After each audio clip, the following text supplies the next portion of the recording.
All right, everybody, welcome to Deering Live. It is Thursday. We're so happy to be back. Thank you for everyone who's tuning in.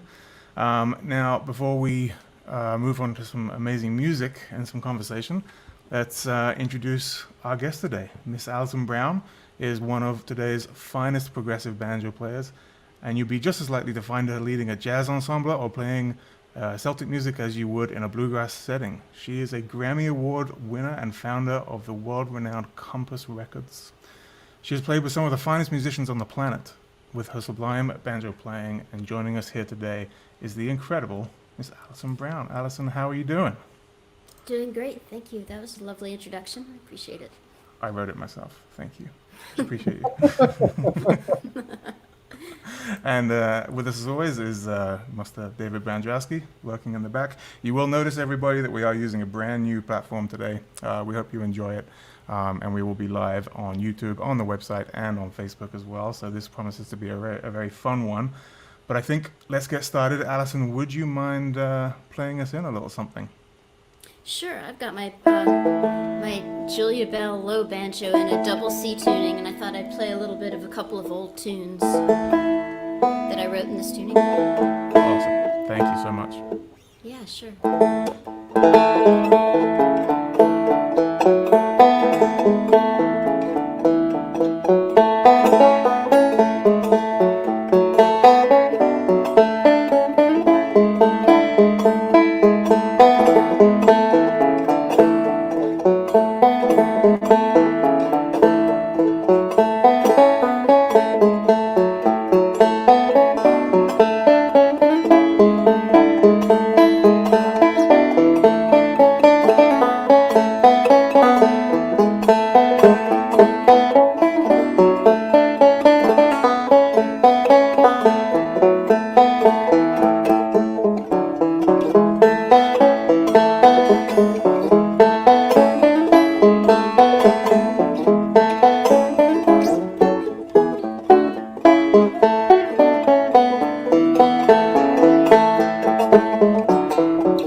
All right, that sounded great.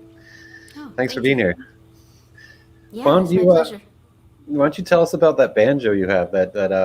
Um, what's you know what's different about it? Yeah, sure. I would be glad to do that. Actually, the story kind of starts with this banjo that I just happen to have over here. This is, folks can see this. This is John Hartford's prototype Deering low banjo. And I guess Greg and John worked together on this instrument. John, this really kind of was, out of tune right now, but it was definitely, like John's voice. And a lot of times he would just accompany his baritone vocals with the banjo. And he tuned the banjo low, so, the regular G banjo or bluegrass banjo is tuned to an open G chord. But John would often tune his banjo to an open E chord or a D chord, sometimes an F chord. So this was in tune. Let me see if I can get it back there.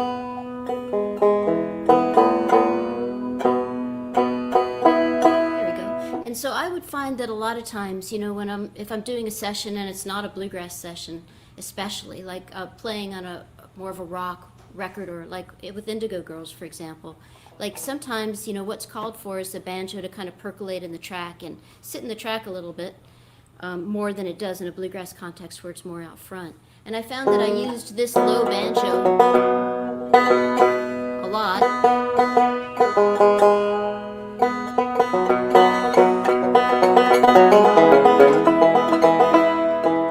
And but the thing about it was that I started to like write music for it and really envision a lot more uses for this instrument.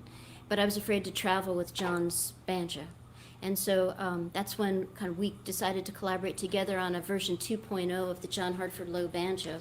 And that's where the Julia Bell came from.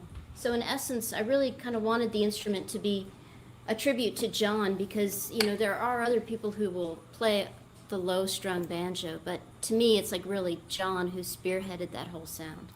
So this instrument, I had a chance to work with Katie Hogue, who's John's daughter. She gave me access to all of John's art files, and I picked out some illustrations of John's that I really liked, because John went to art school and he was really a great artist in addition to being many other things. And so I picked out some illustrations to try to tell the story of the banjo, and it kind of occurred to me that the banjo was really the Julia Bell, because especially when I found the illustration that became the peg head. I don't know if you guys can see it. Yeah. But it's a great, kind of, it was a line sketch of a girl that's on one of his albums. And Jamie Deering had the idea of colorizing her. And so she's Julia Bell, and then you can see John's illustration of Captain Trone here on the 3rd fret. He was the guy who taught John how to pilot a steamboat on the Mississippi River. And there's a sketch that John did of the Julia Bell Swain, which was Captain Trone's boat, and that's right here on the 12th fret. So this is kind of the John Hartford-inspired Julia Bell low banjo, and it's a really just super fun instrument to play. A lot of times I think banjo players, we're so used to playing that high kind of sustaining banjo, and then when you pick up an instrument that's tuned a little bit lower and it has a lot of bottom and low resonance, it inspires you to do some different things. Plus, it makes it a lot easier to play in keys like E and D if you want to play out of an open G position. Right. So that was a very long-winded answer to your question. No, that's good. I've got one here, and I love playing it. You're right. Just playing, sometimes just playing the same things that you normally play in a standard G banjo, but then it opens up the creative. The mind starts, the creative side of my mind with that different resonance coming out. So it's fun to play. And then you mentioned in recordings you often like to sit lower in the mix, and you'd use the lower tuned banjo. Would that just be for those keys, or would you use it, or would you use the lower tuned banjo and also play in say, G or something like that, and get a deeper tone? Yeah, but more so it has to do with the keys. Right. So if you want to kind of, it's really, and I've got another banjo in my hands that's in a C tuning, but if you're trying to, like, if what the person whose record it is really wants to have is that kind of driving banjo roll, sometimes it's best to get that out of the key of G. But if the track is in D or E, that's kind of impossible to do without either putting your capo way up on the neck, which would be a terrible idea, or picking up a low banjo. So, yeah, that's what I tend to find. And, a lot of times, of course, I think in all recordings, banjo should be front and center, but a lot of times when people bring banjo in on a session, they want it to be, it's just kind of like a little bit of an extra seasoning to your dish. It's not the main course. So just trying to figure out a way to tuck the banjo in and still have it propel the track, but not take over or, not make people think, oh, they're trying to make a bluegrass track out of this. Right. Especially when you're like backing up a songwriter or something, not in the bluegrass format. Exactly. So how'd you get started playing the banjo? You grew up in San Diego area, right? Mm-hmm. Well, I was actually born in Connecticut and got my first taste of banjo when we were still living back in Stamford, Connecticut. But my family moved to San Diego in the mid-'70s, and that's when I discovered the San Diego Bluegrass Club. And I had started playing banjo, but I'd been a fingerpick guitar player before that. And the banjo was actually a pretty hard transition for me, mostly because of the picks. It was just going from finger-style guitar, where I was playing with just my fingers, to being used to playing with finger picks was a challenge, and it made me not practice the banjo as much as I should have initially. But once we moved to San Diego and I started to meet the people at the San Diego Bluegrass Club and find circles to jam in the parking lot, then it really kind of accelerated my, advancement on the banjo, and also my interest in figuring out what I could do with the banjo. So it was very much a product of the Southern California bluegrass scene. Yeah, I lived out in San Diego for about 5 years and was really surprised at how much of a bluegrass scene there was there, and then learning your background from there, and Stuart Duncan's from there as well, right? Mm-hmm. Yeah, Yeah, Stewart, of course, for anyone who doesn't know, is like one of the greatest fiddle players that's ever lived. I mean, he's an amazing musician. And you're right, I first saw him at the San Diego Bluegrass Club meeting when he was 12 years old. And he was played a Paul Warren solo on Earl's Breakdown and just blew me away. So, yes. so you have a real distinctive sound, and you play a wide range of styles, on the banjo, and often use different instruments, not associated with the typical bluegrass format. Piano and drums and electric bass. And how'd you kind of go down this path to create this sound, and how would you kind of describe the sound, your sound that you have? Mm-hmm. Well, that's a great question. I'm not really sure how to describe it. I wish I could come up with a great moniker like dog music, what Grisman thought of for his music. Or pussy music just doesn't seem to work the same way. So I still haven't thought of a really great handle for it. But essentially, it's, when I started to write my own tunes, it just surprised me that they seemed to take me in a direction a little bit away from bluegrass. Now, my technique is obviously rooted in bluegrass because I've kind of came up playing Scruggs style. But the melodies and stuff, as I tried to figure out the best way to put them across, I thought that it would be, like a bluegrass band, but it turned out that piano was really just the perfect complement to my ears to what I was writing. Mm-hmm. And Gary West, who's my husband and label co-founder and musical conspirator for the last many years, is an electric bass player, so, that kind of became an obvious part of the mix. And, having like a drums percussion element just seemed to free up what I was doing and kind of encouraged me to open up my thinking, because I think, if you come out of bluegrass music, the thing that diversifies the tunes is the melody. It's not the rhythm. Like in bluegrass music, things are in 2 or they're in 3 once in a while, or 4. But, the improvisation, the interesting stuff is happening with the melody. Well, when you start to play with percussionists and people who come from a different musical genre, it forces you to open up your thinking about different kinds of grooves, which sounds like such a basic thing. But that was a huge thing for me, though, coming out of bluegrass, to think, oh, there's more than just one feel, Yeah, yeah. So it ended up just sort of being kind of like a natural progression thing, trying to write music, surprising myself by having that music not be bluegrass tunes, and then trying to figure out the best way to put it across. Yeah, I mean, I grew up playing 5-string banjo, but then kind of moved over. I went to school for jazz guitar then, and so your sound when I remember your Out of the Blue album, and there's that starting to get in some jazz elements in there, and so it was really fresh because I was happy to hear this new way to take the sound of the banjo, because I was trying to in my ears go in a different direction. I love bluegrass, but also trying to go and open it up. So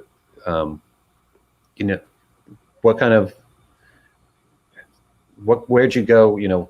Did it just come using those sort of jazz textures and harmonies just kind of come out on as you started to develop? Well, that's another great question. And I didn't realize you had a background as a jazz guitar player. It's like in some other life, I want to be a jazz guitar player who can speak Japanese. So I don't know if I'll get to that place or not. But, I listened to a lot of Joe Pass records kind of secondarily because my dad played them a lot around the house when I was growing up. So I heard that kind of stuff, and that kind of jazz guitar and late 50s, early 60s jazz I really like.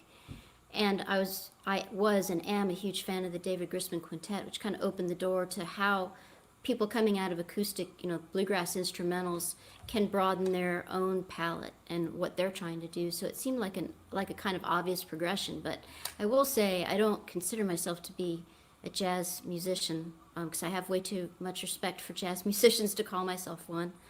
But it's something it's a continual aspiration for me. And really the whole thing has just been a product of writing tunes and then being like, okay, well this, sounds cool with sort of a jazz rhythm section and a guy playing jazz piano.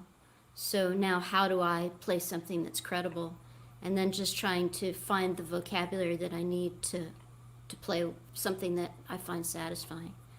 But I will say, like during the pandemic, I've been taking jazz guitar lessons just because I love that stuff so much. I love the possibilities of harmony that's more than just like your basic G, C, and D chord, which is, what we come up with in bluegrass music, which is awesome and powerful, but there's so much more out there too, and it's really also connected. It's just a few steps away. If you take some of those ideas, you can really sort of broaden the possibilities for what you write yourself and kind of what the banjo can do, which of course was there at the birth of jazz in the first place, so it really makes a lot of sense. Have you been able to bring any of those sort of chord melodies over to the banjo from you taking some jazz guitar lessons? Yeah, well, not those specifically, but I mean, I love to sit around with the banjo and, noodle around on finding chord melodies. And I love to show that to people too. Because I think a lot of banjo players, when I teach at a camp or whatever, and in fact, I'm teaching a class for the American Banjo Camp this weekend about chord melodies for banjo. I think a lot of us, because the banjo isn't written down in notation and you don't take traditional music lessons to learn to play the banjo. You go to somebody who knows how to play Pike County Breakdown and they teach you how to play it, and that's kind of how you learn. So I think as a result, a lot of banjo players don't think about what notes they're playing when they play something. But if you can open someone's eyes to that and how you can augment your chords, or like with quotes around augment, but make altered chords and more harmonically rich chords, it becomes really exciting. So it's something that I love to think about and hope to get better at. Can you give us a little demonstration or about of this at all? Yeah, sure. I just need to pick up a banjo that's in standard tuning, otherwise Sure. it would sound pretty terrible. Let's see. This banjo sounds so high all of a sudden, doesn't it?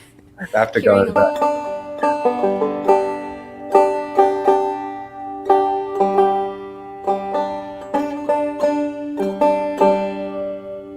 There's nothing like the sound of banjo being tuned on multiple platforms at the same time.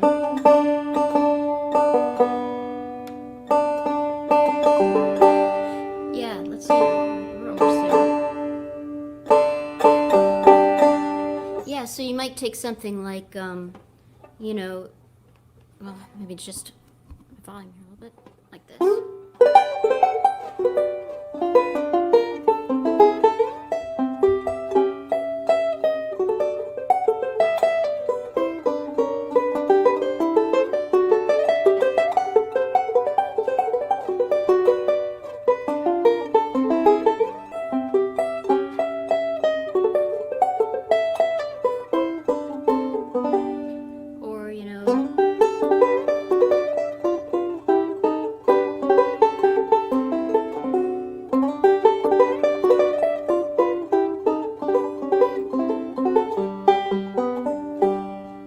Yeah. And I know for myself, when I play chord melodies, either I'm looking at the first, I'm looking at the highest string, the first string or whatever the melody note is on. Is that how you're mentally looking at it? Or? Mm-hmm. Yeah, that's yes, absolutely. I mean, if you take something like, and I know we have banjo players who are watching, so if this kind of sounds interesting to you, Yeah, find a melody on the first string and, just like, let's see.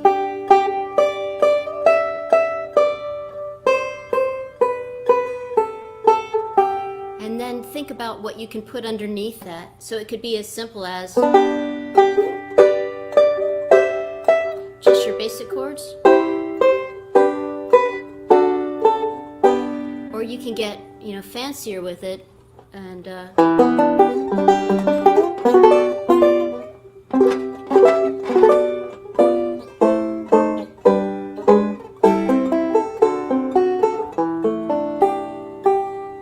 something like that.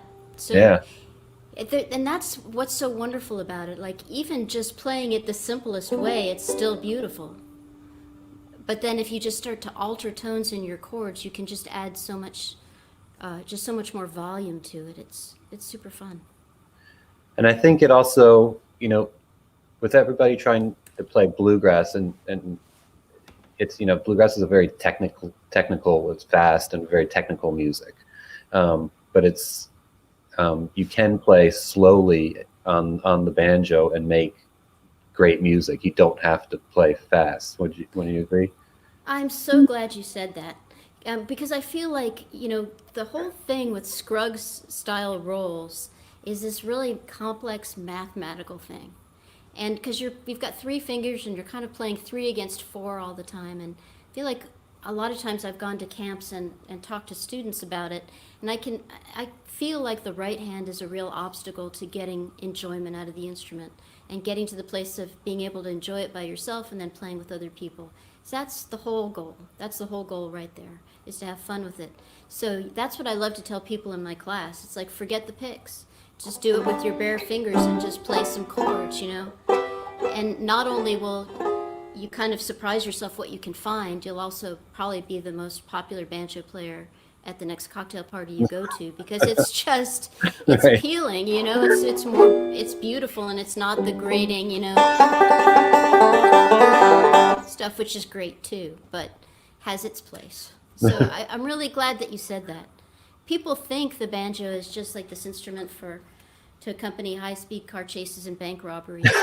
And I guess that's the legacy of all those years of hee-haw reruns and Bonnie and Clyde and, all those sync uses of the banjo in the 20th century. But if you think back, to the 19th century and the kind of music that people were playing on the banjo, especially at the end of the 1800s, it was, classic banjo. And Mhm. it was probably more lyrical, and it certainly had kind of maybe possibly some different harmonic ideas in there. So it's all part of the legacy of the instrument, so why not bring it out? Right. Yeah, people sometimes get too hung up on just the driving roll, which is fantastic, but lose kind of the harmony part of it. I totally agree. I mean, and they're both great, but why not have both? I mean, Yeah. it's great. Yeah. Yeah.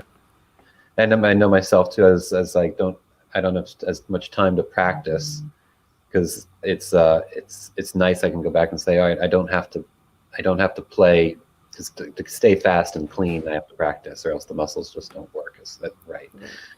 And so it's nice I can go back and play something that sounds great, but it may not be the barn burning thing that I used to be able to do. Yeah, exactly. I mean, I'm really glad that you said that, because that's a great point. So kind of going back with your history of yourself, you toured with Allison Krauss for a number of years. How did that kind of happen? Fortuitously, I was an investment banker, living in San Francisco, after I'd finished college and graduate school, and I had, kind of come to this place after, refunding tax-exempt bond issues for a few years, where I felt like I wasn't as enamored of that as I probably should be, to devote so much of my waking time to it.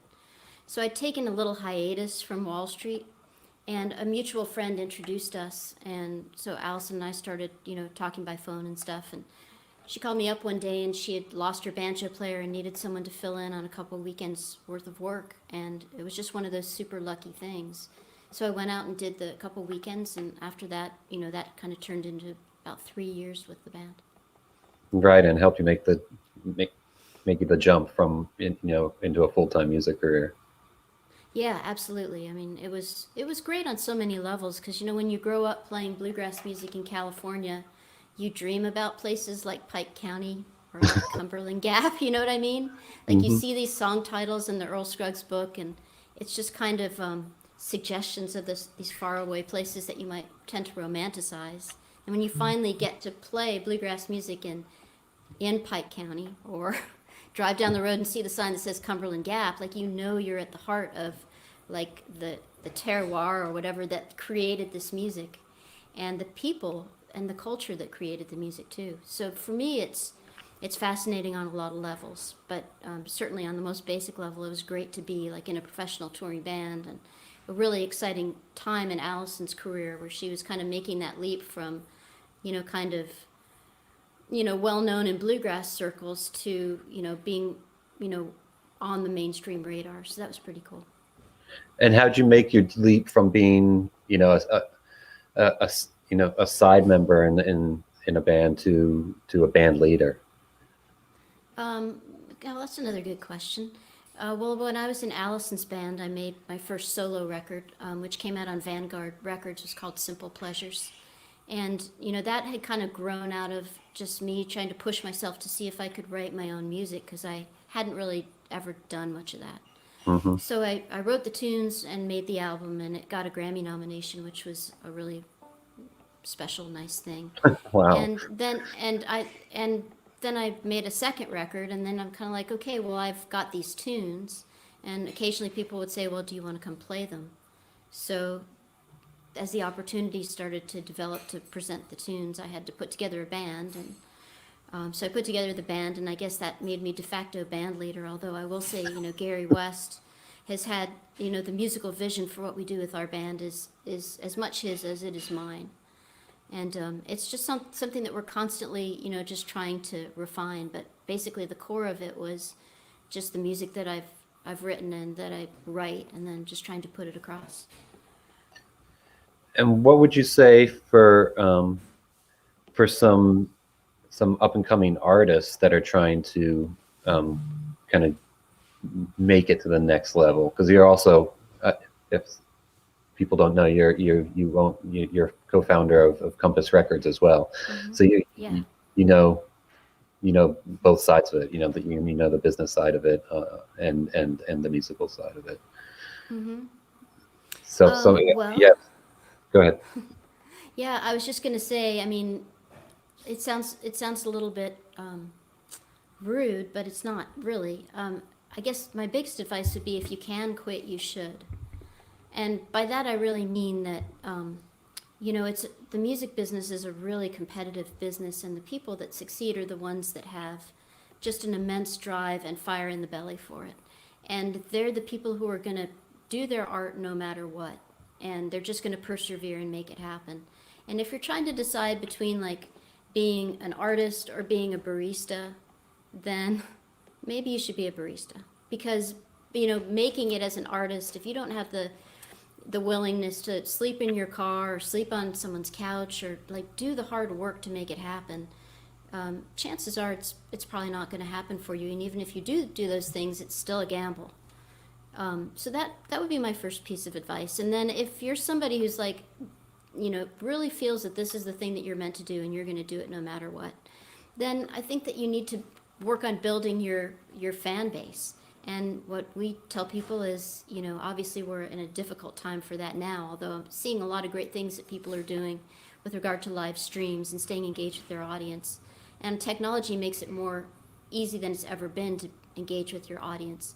That's the thing, is build your audience, build your fan base, because to keep ramping your career up to the next level, I mean, you need to have a bigger and bigger population of people that want to hear what you do. If you're trying to bring other partners in and engage a label or other people that might help you get access to the wider market, well, they want to know that there's interest for what you do. It's impossible for a record label, and we've been in this situation. If you have an artist that's so developing that they haven't built up a fan base and a concentric circle of places where they can go tour and people that'll come see them in that email database full of names and the followers on Facebook. If you don't have all those things, it's the label's moving too fast for where you are.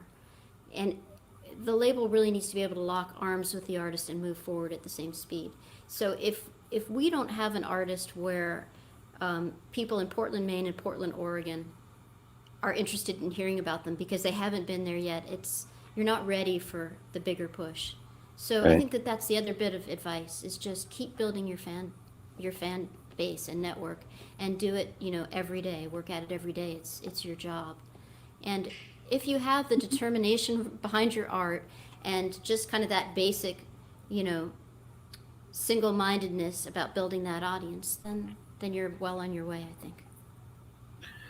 And where do you see the role in the record label in today's music industry, given that any independent artist can record at home on their computer and make it sound pretty good and publish it, get it distributed out there digitally on Apple Music and Yeah. stuff? Absolutely. If a tree falls in the forest, do you hear it? And I think that's really the challenge, because you're right. Any one of us on this Zoom call could make a recording probably today in our homes and put it up on CD Baby, and it would be out there. But, what does that really mean? Mm-hmm. So then you need to build a team around what you're doing to help put the meaning around it and help get the word out about it, whether it's on the promotion side of things, get the word out at radio with press, journalists, online, print. And then I think, we are still strong believers in the retail presence as being an important part of the effort, because people do still consume what they see if they go into a record store or what they see online at Amazon. So it's important to have your product placed where people can find it, not just buried, in lines of metadata somewhere. So I think that that's what the label brings. And I know as an artist myself, it's like trying to be an artist and making solo records and touring behind my music, that it's really hard to do both things. And it definitely takes away from your artistry if you're trying to figure out also, how to pay mechanical royalties on the songs on your record that you sold a few streams of through Spotify, and how to figure out, all the different royalty streams that even come off a stream off Spotify, Mm-hmm. or even how to collect the royalties that are flowing off those streams in foreign territories. I mean, it's all really nuanced and complicated. And I think that really, if you're an artist, you're best served by doing your art and finding a team to put around you. And I think that that's the role of the label. And so in essence, it's really kind of the role that the label has always had. Mm-hmm. And what if you're an artist who doesn't have much of a fan base, but wants to record something, has something they want to express and capture? Is it worth it for them to do this, do you think? Or what's the inspiration for them to actually go ahead and actually do this? That for myself, I know personally, a lot of the times I'm like, well, I'm not going to sell any. So why do it? Okay, well, so that's a great question. So I'm working on a new record of my own, and relative to the new Taylor Swift record, I know it's not going to sell a fraction of what she sold. But it's something that's important to me to do. And just the way I think for you, it's something that's important to you to do. And even if nobody listens to it, that's part of the fire in the belly. It's something that you're driven to do. And it's something that teaches you more about yourself, and it gives you a channel to express yourself. And the lucky thing is that, recording is relatively so affordable now compared to what it used to be when you had to go in a studio and record on 2-inch tape, Right. So certainly if that's what you're driven to do, I think you absolutely owe it to yourself to do it. Even if nobody listens to it, or just to know for yourself, just to bring a smile to yourself that you created this thing, absolutely, you should do it. Does that make sense? I mean, Yeah, the market's yeah. the market's so hard, but It's always great advice. Yeah, it's one of the difficult things for me. It's like sitting on the spike of being at the owner of a record company and seeing how hard it is to get music out there and to get attention for artists that I think are making great art. And it kind of is easy to come home and say, well, it's so hard to sell music these days. Why do I need to bother? But at the end of the day, you need to do it because that's what you're driven to do, and that's what pleases you. So that's the start. That's the start of the whole thing. And that Right. comes back to the if you can quit, you should. Right. If you're not that driven to do it, then spare yourself the heartbreak. Do something else, There's easier ways to make money. Exactly. Yeah, go work for Deering Banjos. Make some banjos.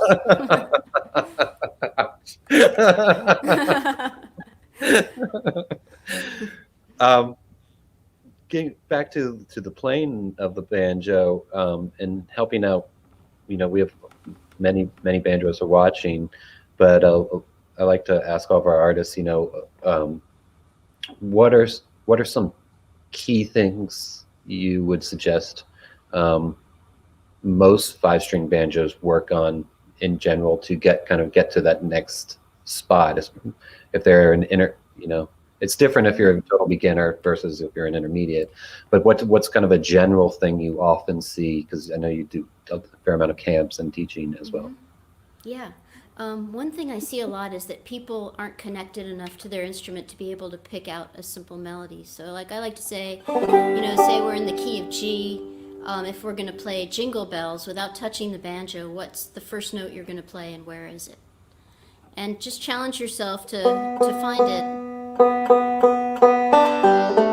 And then think of another tune, the Christmas tunes are so good because they're like so deeply ingrained, in our minds. Frosty the Snowman. What if in the key of G? What string are you going to play first and where to start that melody? Just like this process of connecting yourself to the instrument. And the reason I think that's important is because when you get to trying to think about your own solos, because that's usually like the big wall for people. You can learn from tab and you can learn what's written on the page, but how do you figure out the next thing for yourself, or be able to improvise, or when it comes around to you in the circle in the jam, how do you know what to do? Well, you can never make a mistake if you're playing the melody. The melody is never wrong. A lot of other things can be wrong, misplaced licks can be wrong, but the melody is never wrong. So if you can find the melody, then all you need to do is ornament around it, and you know that you're never wrong. So then take that challenge of like the Jingle Bells thing and move it up the neck, because that's usually where I see a lot of people struggling. It's like, I want to play a solo up the neck, but I don't know what to do. So yes, it's very confusing if you don't know your chord shapes, because then you're looking up the neck and you're like, oh my God, all I see are strings and frets, but I don't see any shapes. It's kind of like looking at the sky at night, but you don't know how to find a constellation. It's just a bunch of dots.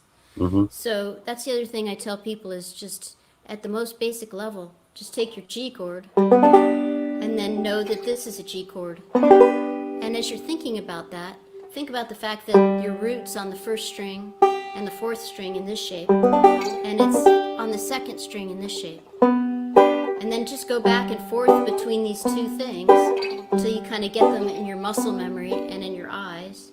And then, think about the fact that this is your G too, because that's a G and it's an octave higher. So now you've got a point of reference, you've got an anchor point. And then think about, how are you going to play Jingle Bells up the neck,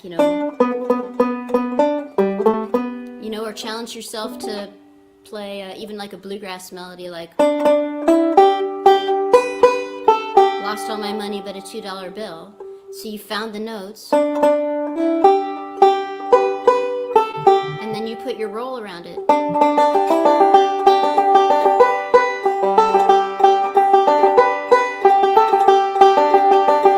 And that's kind of how you start. I don't know. I feel like there is like a simple calculus for explaining to people how to do it, and I know it can really befuddle a lot of people, like how to make that leap. Like that's the big leap. But I think that finding melodies, just challenging yourself to find a melody on the instrument and then ornament around it, that's the path in. Yeah, I agree. I mean, so many people learn from tab, and tab is a great tool, but it's such a crutch that so people don't use their ears and don't listen to the melodies or know what they're really playing. Yeah, absolutely. And I mean, the other thing, I was kind of alluded to it before, but don't let this part be a deterrent from you being able to enjoy the instrument. Because if you can't figure out this Scruggs thing, that doesn't mean you can't enjoy playing the banjo. So forget the Scruggs thing for a minute and just know your basic chords. I mean, there's just 3 chords for 80% of Western music, right? So you know your G chord is free. I mean, that's like the best deal of the day. It's like the G chord is free, you know? It's free. So there's G, and so you just need to learn 2 more chords, and you can play most songs. So forget the Scruggs thing and just strum the banjo. And then you can play with other people. So that's the other thing. Don't let the desire to play Foggy Mountain Breakdown ruin your love of and enjoyment of the banjo. That's good. I see a question on the chat here in this topic of how much time should one spend on practicing without burning out? Well, how much time do you have? I mean, because gosh, if I had time, I love playing banjo. And when I start to play banjo, it's like the Bermuda Triangle for me. I don't know where the time goes. It's like the clock starts going around the hours really fast. And I look up and all of a sudden it's 3 hours later.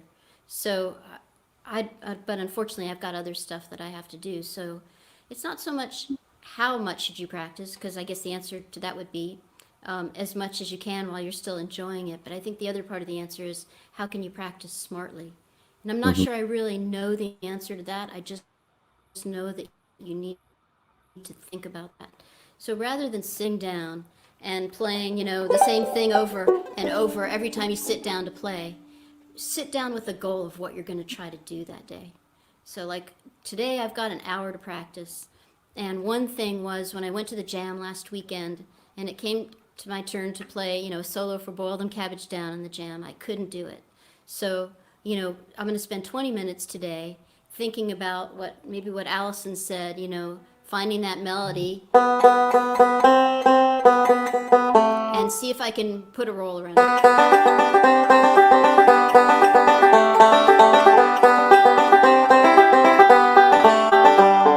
So I'm going to do that for part of my time, and then I'm going to take something that I already do know, and I'm going to practice with a metronome. So like we've all heard that for 100 years. And it's not as bad as it used to be, because it used to be that horrible thing that went back and forth, that big thing. And now you have all these great options on your phone. So find something like, I use an app called Drum Beats, and in that app there's something called Country Shuffle, and it's the most horrible sounding like train drum pattern.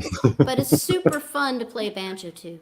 So put that in your headphones and play a tune and try to play it really in time, because the beautiful thing about many beautiful things about Earl Scruggs' playing, but one of them definitely was, it's like God is in the details when you gets to that, like at a granular level. The space between the notes.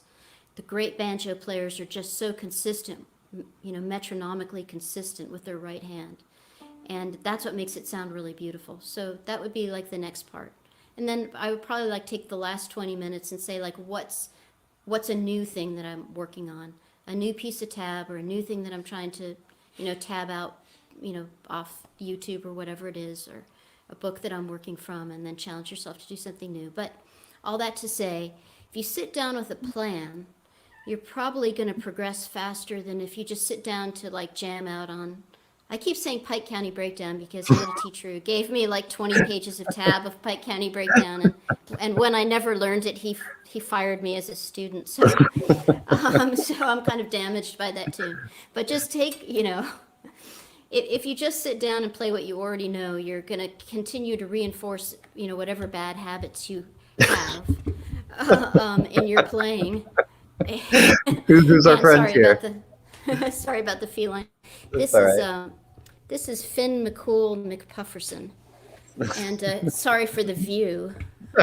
Here, goodbye. There we go.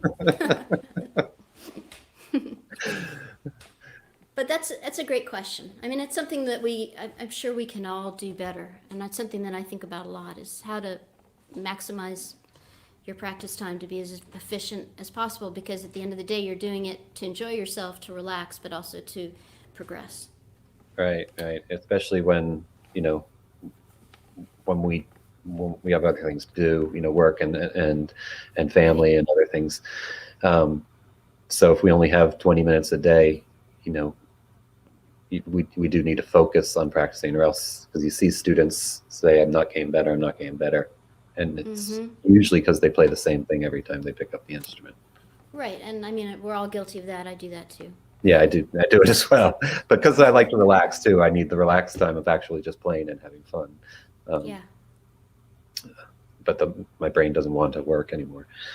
Do you want to play another tune for us? I could do that.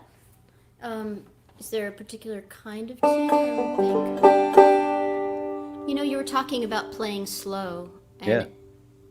And then I was talking about picking out melodies. So maybe I could kind of marry those two ideas. On the last record we did, kind of the idea of the record was to play some cover tunes on the banjo. And the goal of that was because we realized that a lot of people who come to one of our shows, say at a performing arts center, they were coming because it was programmed, and so it must be good for them, even though they would never go to a banjo concert otherwise. And I realized after talking to a lot of these folks who really enjoyed hearing the banjo do something besides Beverly Hillbillies, is that they didn't really know what was cool about the instrument, or understand what was happening because they weren't banjo players. So we started to take some tunes that were familiar to people and play those so people could hear what it was about the banjo that was cool, hopefully. If that makes sense. Just kind of take a melody so that they could hear the melody. Because a lot of times if you're playing, something very scrugsy like...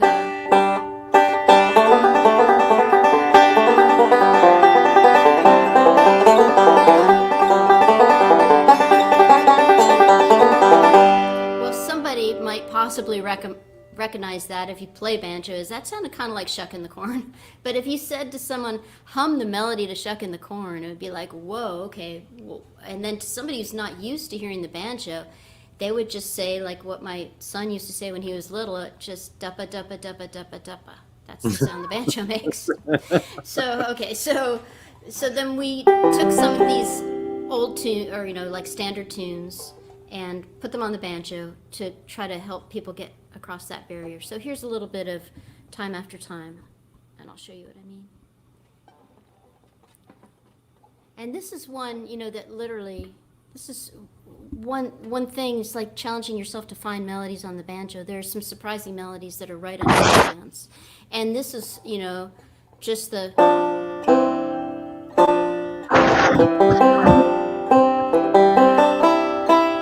That's a C chord, and there's Time After Time. So I'll play a little of it for you.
Very nice. That sounded fantastic. Really, and Oh, we're getting thanks. great It's comments. A lot of people are loving it who are watching oh it. awesome. Yeah, such a great tune. You can't hardly ruin it. I've tried. There's a great question that came in from Sylvia saying, what would you recommend to young musicians who are unable to jam due to COVID, who are seeking to develop jam skills? Oh yeah. I really feel for them. They should make their parents learn to play too. Yeah, I don't know. It's really tough. I'm not sure what I would suggest. Because I will say, even for us, those of us who've been playing for years and years, I did a session a couple of weeks ago for the Celtic Connections transatlantic sessions for this festival in Glasgow, Scotland. And a bunch of us got together and we did like a masked performance of a couple of tunes. And, even for those of us who've been doing it for a long time, the muscle memory of playing with other people is kind of eroding during this time. It's just weird, it's just like, I know that we will never forget how to ride the bike, the proverbial bike, but, it's going to take a little bit to get it back, I think, once we're all allowed to, be around each other again. So for kids and young musicians who are trying to increase those skills during this time, I think it's going to be tough to do it with real live people. But, I think just avail yourself of the technology and tools that we have. So there are a lot of jam tracks. I mean, there's tons of jam tracks on YouTube. I think the most important thing is don't just sit around and play the same thing over and over by yourself. Like play it with a metronome or play it with a jam track, or, if there's not someone else in your household that you can play with, use what's available online, or, make your own backing tracks. But if you sit around and just play by yourself, chances are you're not going to improve your time, and when you are finally able to play with other people, the pocket's going to be that much harder to find. Yeah, that's good advice.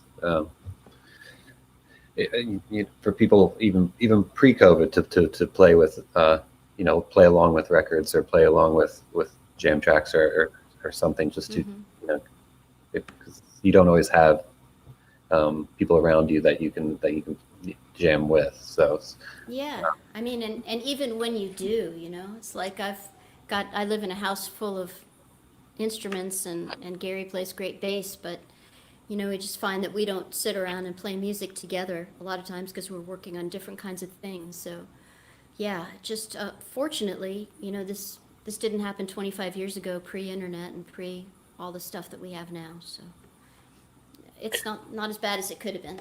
Right. It must have been horrible to keep your chops up during the great pandemic of 1918. I mean, I don't know how people did it then. Well, you didn't have you did. The only entertainment was playing music for each other. There was no. I guess that's right. Yeah, no one was trying to play three-finger banjo then. Maybe it was easier to do the plectrum thing. Right. You mentioned something that you did something for Celtic Connections, and then I also saw that that Compass Records had acquired the Green Linnet album label and Mulligan, and so what would you're familiar with the Celtic scene? Are there any banjoists that we should look out for? Oh yes. What's so cool is that I mean, and everyone knows this, but when you actually go to Ireland and experience it, it's super cool. The roots of bluegrass, in part, come from the fiddle tune tradition and the music of the British Isles and Ireland. So everyone knows that, right? But when you actually go to a pub and the people in the pub start playing, they're like, oh, let's play a little of Teetotalers, and someone starts playing.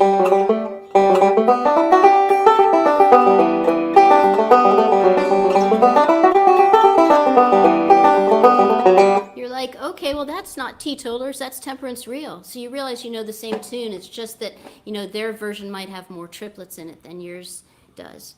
So all that to say that what's happening on tenor banjos is very relatable to what's happening on what you can do on a 5-string banjo. You tend to need to use more single-string technique, but, a tune like...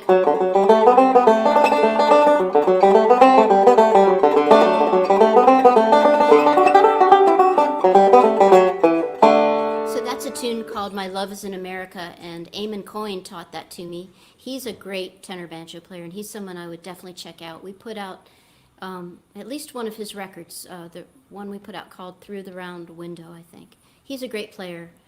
Jerry O'Connor is also an amazing player, and he was a winner of this year's Steve Martin Banjo Prize, in fact. First Irish banjo player to win that. And I'm trying to think who else. Those are the two guys that come to mind. But there are quite a few of them, and you can definitely take what they're doing, even though they're playing on an instrument that's tuned in fifths, unlike ours, and adapt, what's going on there, and it's super fun. Cool. Here's a question came in from Jurgen. Are there musicians you would like to play with from other genres? Yes. Yeah, that's a great way to stretch yourself.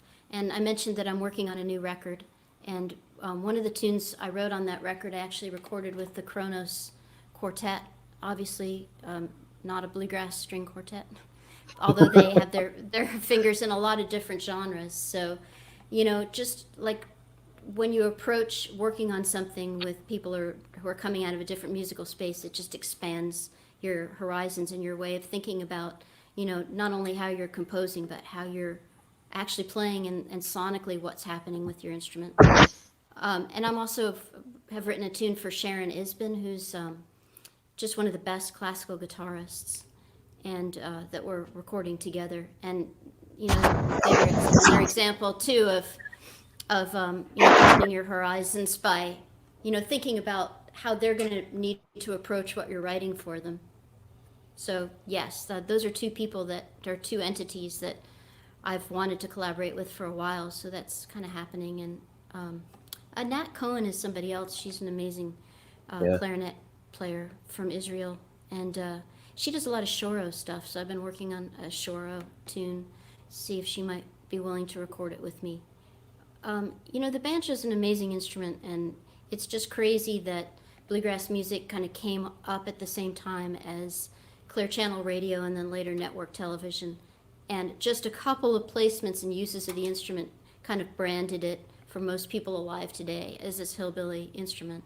But I feel like it's only because of that kind of media exposure and the way the instrument's been used, that so many people still just think, oh, Beverly Hillbillies, that's it.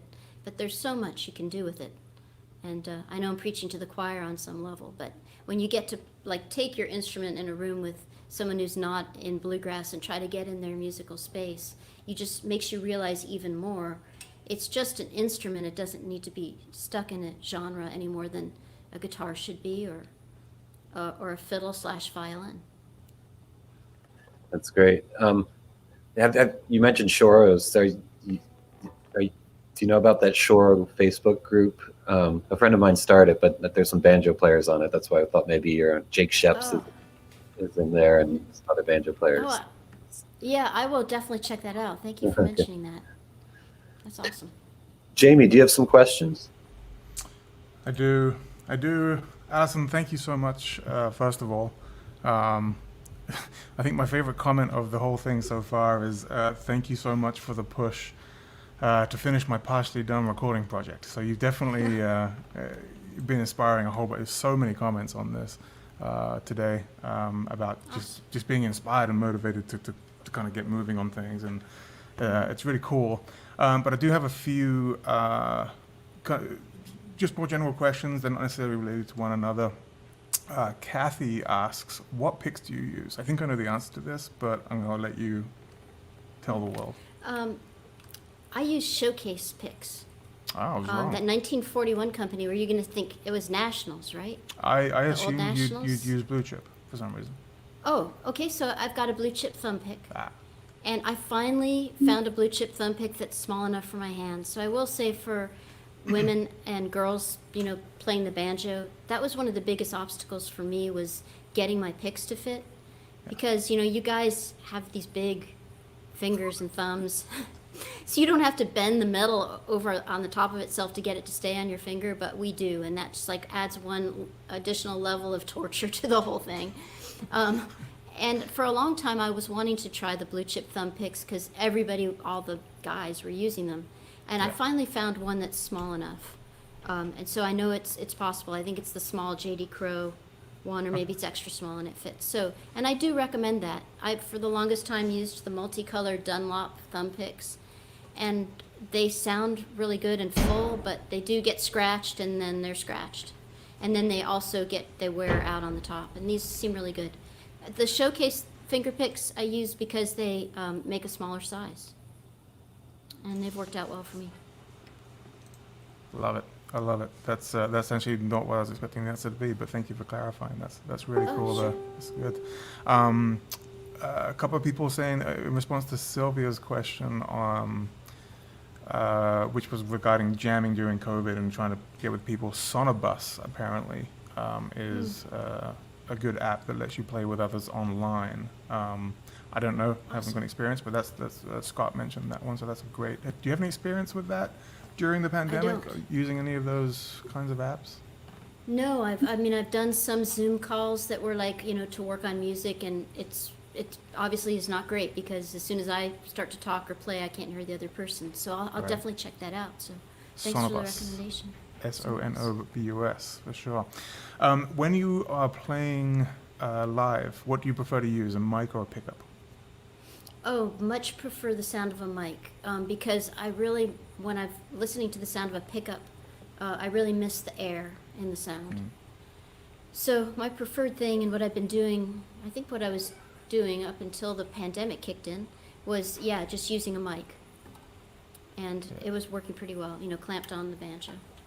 So it's a clip-on mic, not a mic on a stand. No, clipped on. Right. And which do you use? I'm curious. Which mic was it? I want to say Audio Technica. I wonder if I'm remembering it wrong. I'll think of it. Unless Did my you have to- assistant. Did you have to custom make like a clip? I know that's sometimes an issue, is finding a good clip for it. No, they actually, it came with a clip that worked pretty well that was actually for a drum mount. Okay. And was it, I think I'm telling you the wrong kind of mic. It's Audio Technica, Gary right? West is in the background to the rescue. What kind of mic have we been using? Which? DPA. Oh, DPA, duh. Yeah, Yeah. DPA mic. Okay. DPA mic with a drum mount clip and a Tone Dexter preamp. Perfect. And in the studio, I mean, we've been working with you for a little while now on some cool videos that we did in collaboration with yourself at Compass and with Roya microphones. So I know you use Roya in the studio and a few other brands as well. Any comments on any kind of studio setup? Well, I really love the Royal Ribbon mic, and we've been using that a bunch. I'm not sure if that's maybe possibly our preferred banjo mic du jour. Our engineer Matt we're always experimenting, and it's one of the great, incredible luxuries of having a recording studio is that you can just say, hey Matt, let's just go shoot out some banjo mics and see what we like, and it's kind of depending on what you're trying to do. Like when I was working on the track with Kronos, I found that I needed a different kind of banjo tone to sit in the track because they recorded the string part in a huge room at Skywalker Sound. So there's a whole bunch of air and stuff happening in that track that kind of the usual warm, fat banjo sound that I like to hear on a record didn't seem as appropriate. So kind of we'll be trying different mic combos for different scenarios. That's awesome. Couple more. Do you have time? Are you good on time right now? Oh, sure, yeah, I'm great. Okay, cool. Thank you. So I hope I'm pronouncing the name right. Urs Rayner asked, this was earlier on in the conversation when you guys were talking a bit more about chord melody. And she said, as a 5-string player, in terms of chord melodies, are there things that we can pick up from our 4-string banjo colleagues that we can apply to 5-string playing? Yes. So I was poking around on YouTube one day, and I found this Eddie Peabody instructional thing for how to play, oops, I don't know if that's on my end or y'all's, but can you guys hear me okay? Yeah, we can hear you fine. Okay. Oh, maybe that's a little better. Anyways, so the short answer to the question is absolutely. And one thing that I learned is that a plectrum banjo is almost tuned the same way. Forget the fifth string, but the four strings. A plectrum banjo is tuned like in the Home Sweet Home tuning. And so I.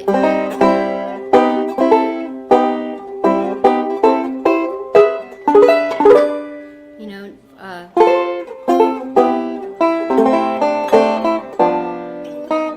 So this was all like Eddie Peabody teaching you how to play these chords.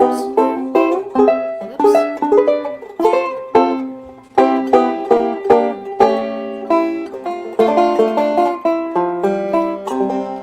So yeah, there it all is. So it's so cool. And so then you can learn those chords, and then you can tune your string back up so you don't have to think too hard.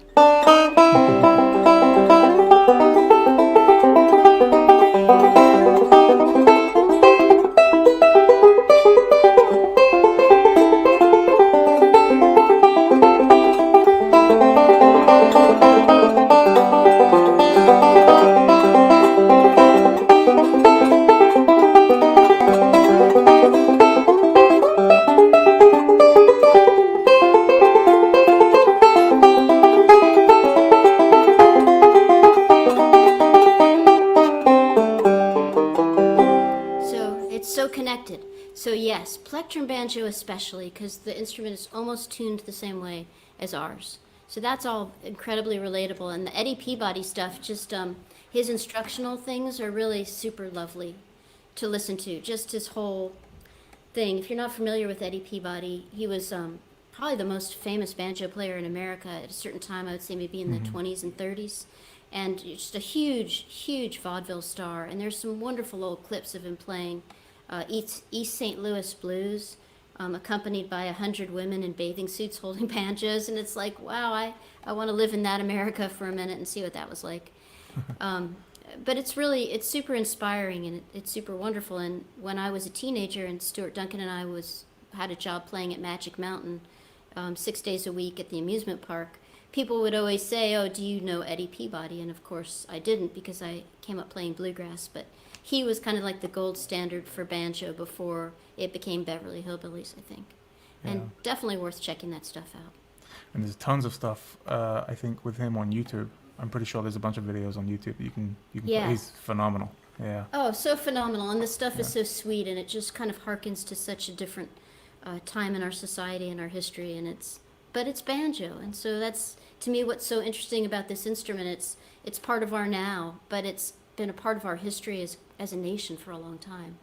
And, just in its construction, to me, it's African, it's a drum, it's European with the neck and the strings. It's the melting pot. It's so cool.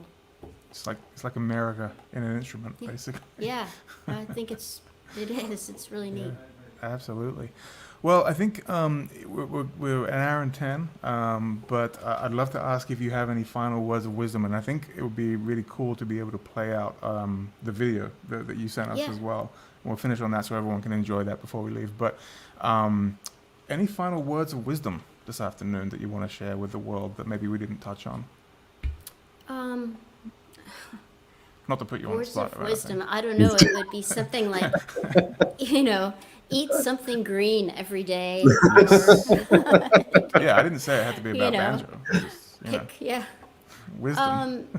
Yeah, no, I don't know. I mean, this is a hard time for everybody, and I think that we'll all look back on this time, and maybe we won't even want to remember it, because it really is a hard time. But I think that music is one of the great salves for the soul, and I think, no matter what level you're able to play on, whether, even if you're just starting an instrument, just kind of try to find some solace in your music, because I think it's there for you, and don't beat yourself up if you don't play as well as you want to, because none of us at any level play as well as we want to.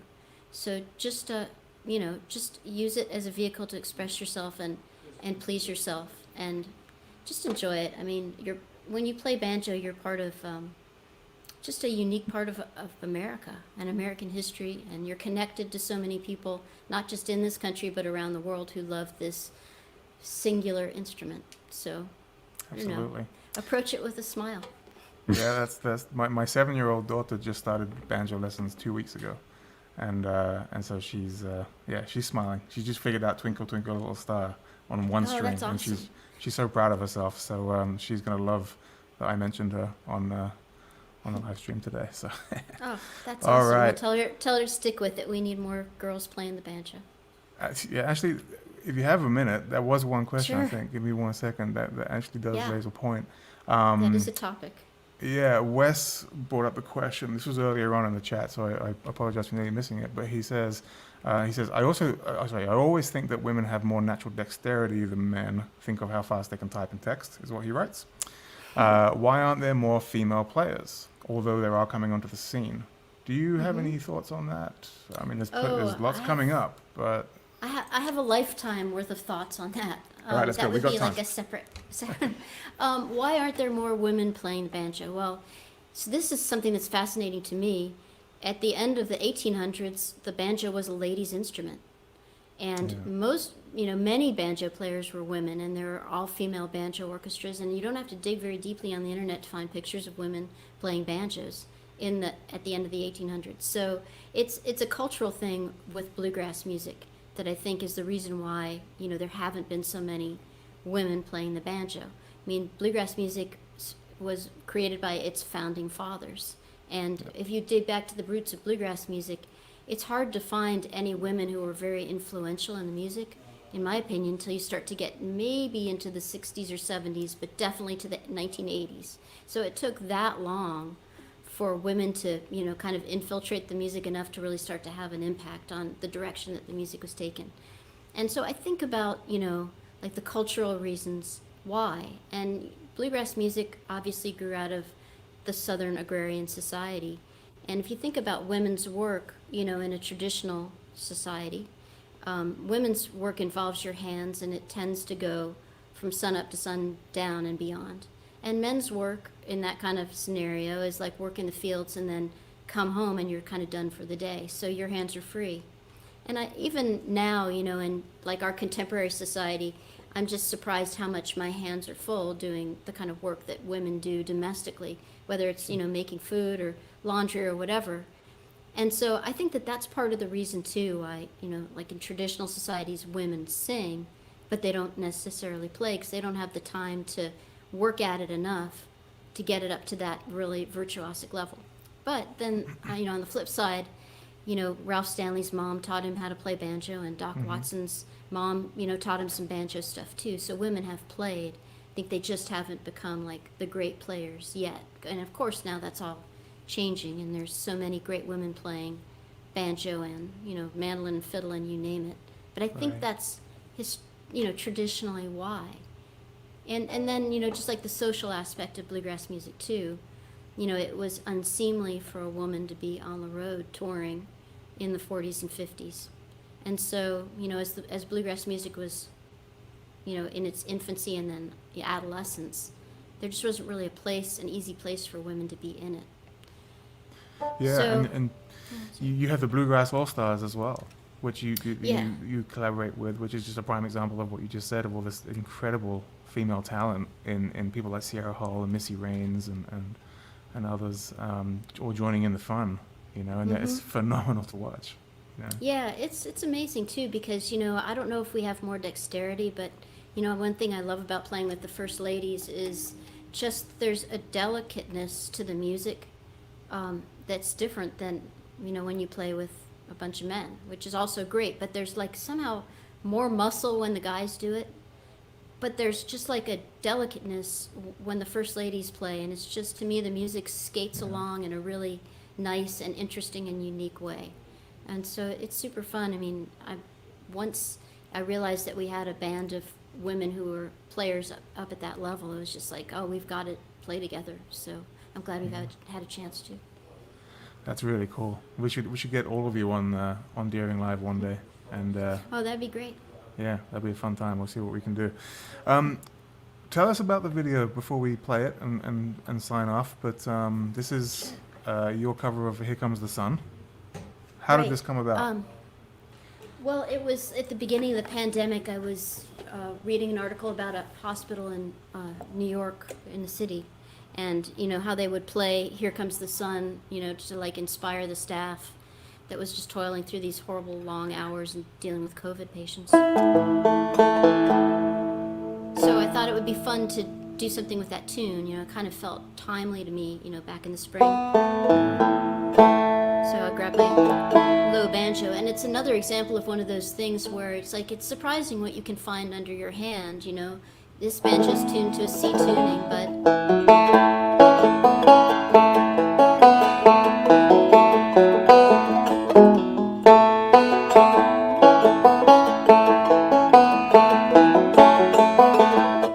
so the melody is just like, it's almost like, wow, it was meant to be played on the banjo. Right. So then I was messing around with that, and then the bridge, So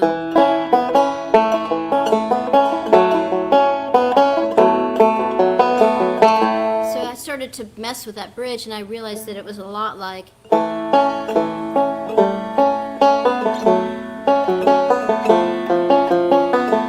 Which is like Waters of March, the Tom Jobim song, Brazilian composer. Yeah. So then I thought, well, it would be cool to like figure out a meld of those two tunes, and that was the genesis for this. That's awesome. That's awesome. Well, we're going to play it now. Everybody, thank you so much, as always, for joining us. It's been a real pleasure. Allison, you've been an absolute delight, as I didn't expect anything less. Thank you, Gary, in the background for assisting with the tech stuff today.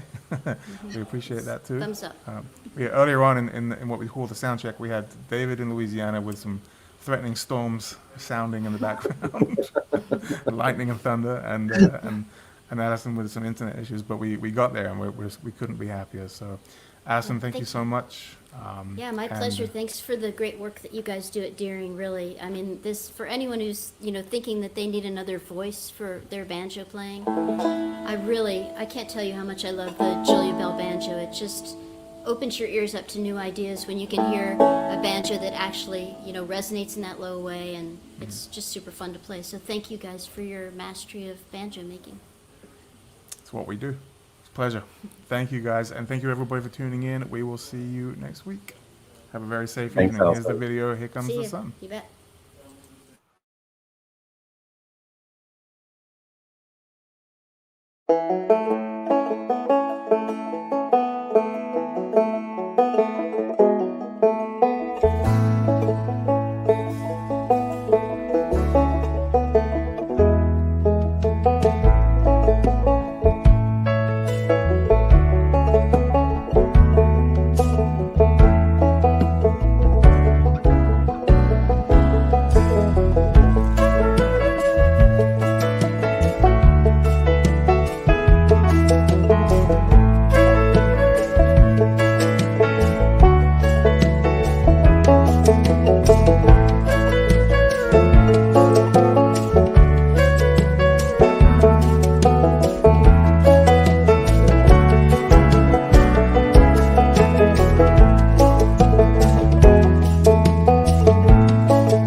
you.